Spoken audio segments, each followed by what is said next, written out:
so-called experts who basically promote Russian narratives and Russian view of Ukrainian history, and with this I mean the imperialistic, colonial view. Russian propaganda in Italy. We need the Ukrainians speak directly with the Italians. Hello and welcome to Ukraine in Flames, a special project by Ukraine Media Center and NGO Euro-Atlantic Course. My name is Alexandra Tsahanovska, and today we discuss the potency and impact of Russian propaganda in Italy. How effective is it? Which channels of communication are used to spread false information about Ukraine, but not only about Ukraine? If you want to find out, please subscribe to our channel to stay tuned. Not just in Italy, but around the world, Russian propaganda is often empowered through the twisted concept of balance that in practice may turn into giving equal opportunities and floor to the truth and the lies. Italian media often fall victim to this principle, inviting Russian propagandists for commentary and thus legitimizing their position and assisting in spreading doubts. We talked to Olga Tokariuk, an independent journalist with great knowledge of the Italian media landscape and the effects Russian propaganda has on it.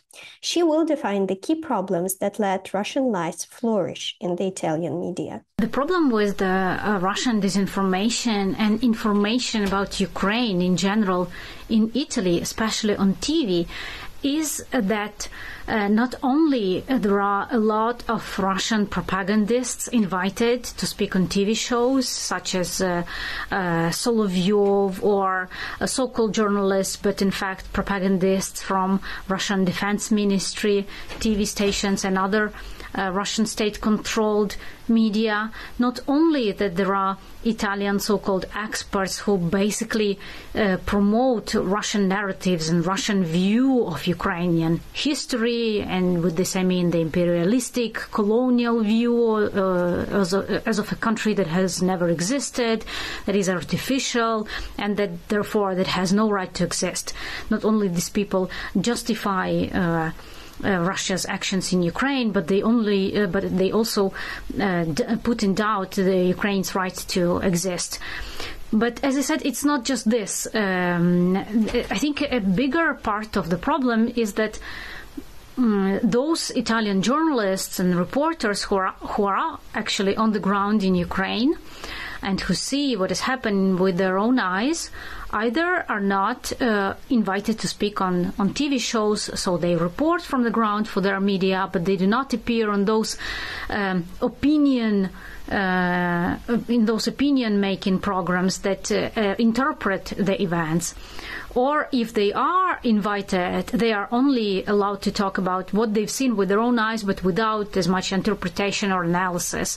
And in fact, the experts, those experts who really have a background in studying Ukrainian history, in understanding, who know something about Ukrainian culture, who have been following the situation in Ukraine very closely, not just after February 24, but in previous years, at least since 2014 or even earlier, those people usually are not invited, are not given the floor to speak up, or they themselves choose to ignore those TV shows that end up as, being more like an entertainment circus where all opinions are equal regardless of who pronounced them, whether it's an expert who really has a background in, on Ukraine and Ukrainian history and Ukrainian culture and Ukrainian politics, or just a person from a completely unrelated field of expertise, but who has some thoughts to share. In the best case, we are not speaking here about those whom I mentioned, the Russian state TV employees or those who openly endorse Russian narrative. And another issue is that some Italian journalists who used to have a really good reputation, are trusted, they have a lot of following, while they might not openly endorse Russia, they put into doubt, for example, Bucha massacre. They are saying, well, are we sure that this really happened, that it was not staged, that maybe it's like a film, set. All these bodies, they are lying in these unrealistic poses. And this, is being then shared very widely on social media, and people, since they trust the person who says this, they really try to then tend to embrace this view. And it's not as much about really siding with Russia, but it's about sowing doubt. It's about undermining support for Ukraine. It's about trying to take distances and saying, well, this is not our war, or we should not provide weapons to Ukraine because it will not bring peace. So this kind of narratives are very much present in the Italian information space. It has to do with the long history of links, between Italian and Russian politicians, businesses, academic institutions, and so on and so forth.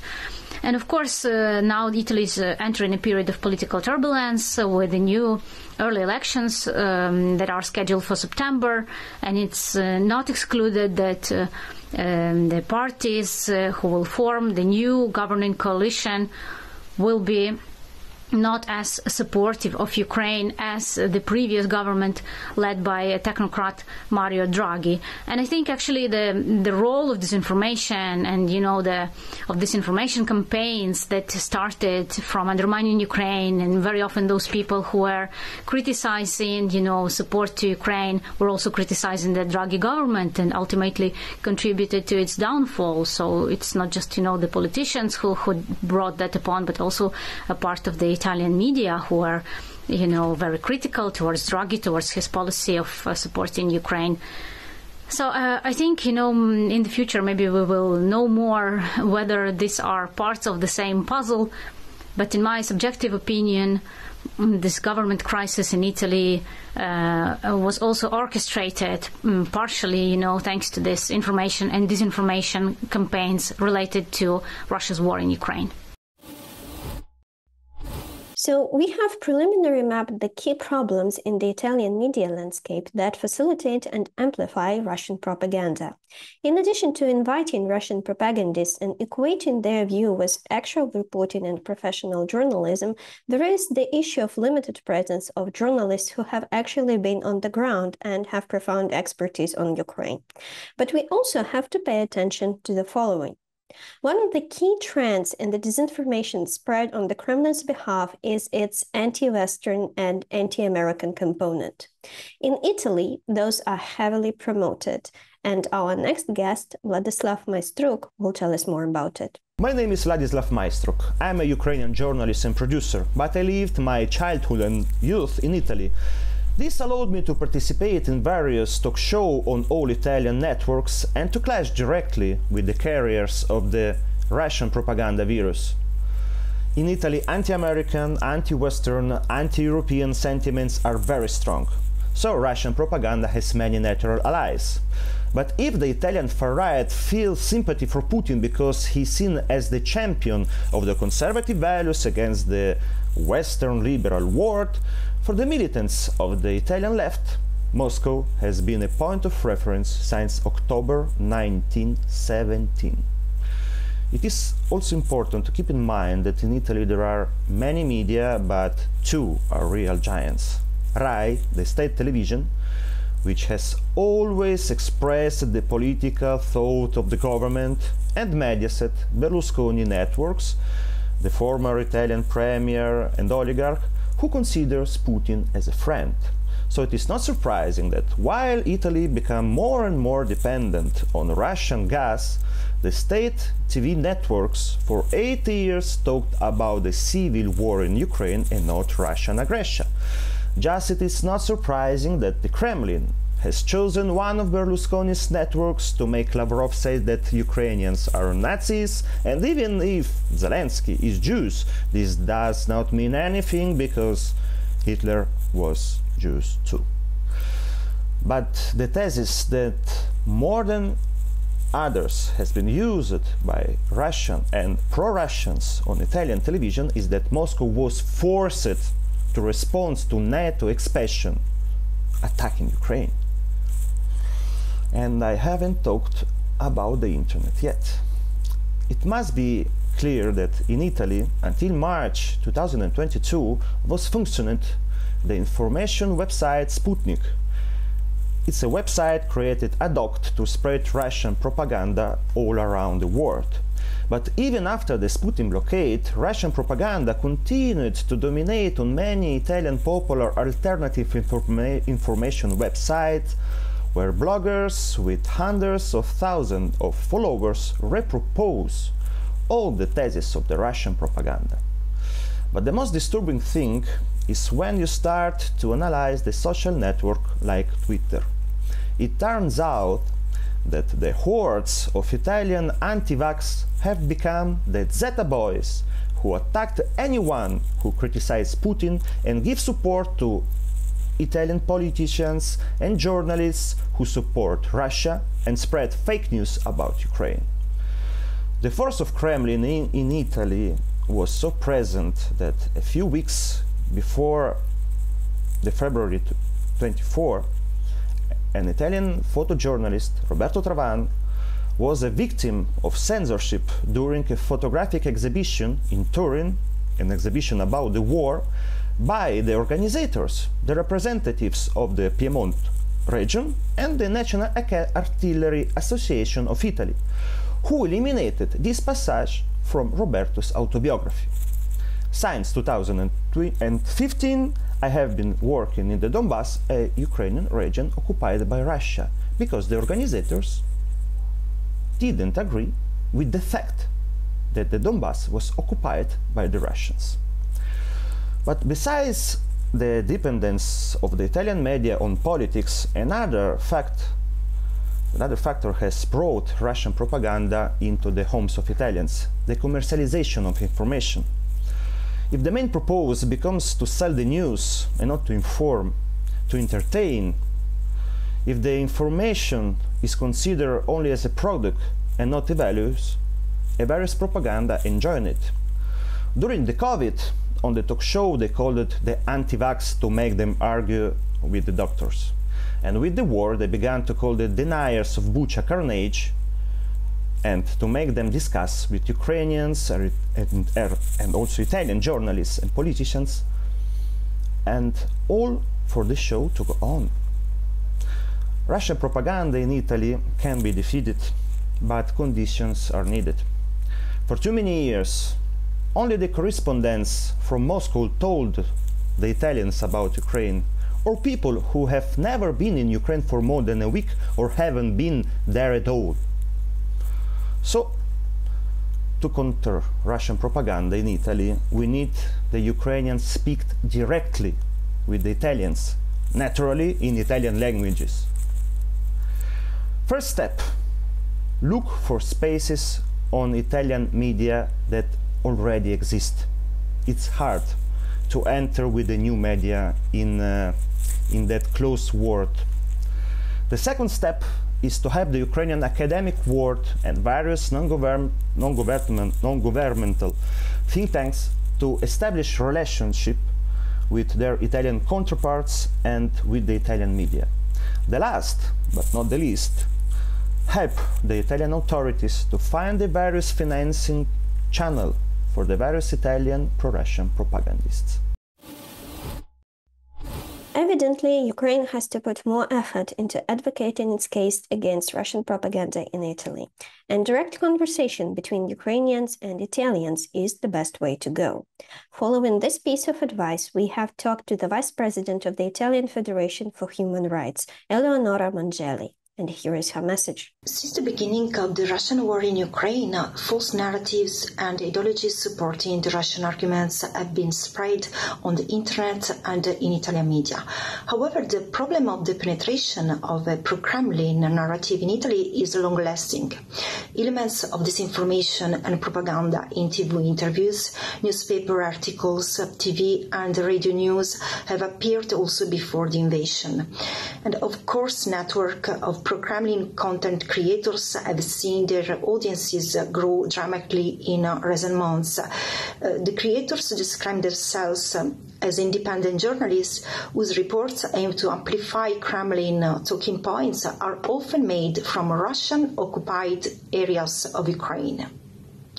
Among the key Kremlin narratives broadcasted in Italy, we find those narratives aimed to justify the Russian aggression against Ukraine.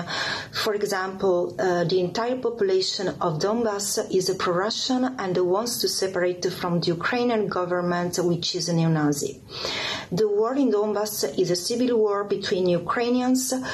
Ukraine committed genocide in Donbass. The discrimination of Russian speaking in Donbass and the condition of minority they would suffer. Ukraine's post-Maidan governments came to power as a result of a coup d'etat. NATO's expansion is threatening Russia. Russian-speaking population in Ukraine is in favor of Putin's war. And this is an untenable position considering the disparate resistance of strongly Russian-speaking cities such as Kharkiv, Mariupol, all places that even before the invasion had never tried to break tie with the governments of Kiev. Then we have the Kremlin's narratives which aim to affect international support of Ukraine. For example, sanctions against Russia are useless. They don't help Ukraine but only affect our countries, ensuring the emergence of a new life on the Russian-occupied territories with a better quality of life. Ukrainian weapons would be sold on black market to the terrorists. Italy and the EU should not be involved in a war that the US want to fight for its own interests. So in Italy is among the most vulnerable EU countries to Russian disinformation, and the evidence is also given by Vitaly Mark's case when fake news coming from Russia Today and other Russian outlets penetrated our courts. Russian propaganda in many cases penetrates because of a low quality of information. In fact, the Kremlin narratives are in many cases carried out in our media through simplification, lack of contradiction and research, acceptance of version of the Russian propaganda without debunking or analysis to the sources, and often in the name of non-alignment and pacifism. If we want to reduce the influence of Russian propaganda in Italy, first of all, we must be aware that there is a foreign interference and a disinformation issue. In second instance, we need to improve the quality level of journalism. And this means the contextualization of information, the verification of data and sources, and also improve the quality of the debate. For example, international law is almost totally absent from the debate. In particular, the key point that invading a peaceful and sovereign country and stealing its regions is absolutely unacceptable. Another important action to take is calling for sanctions on foreign interference and disinformation.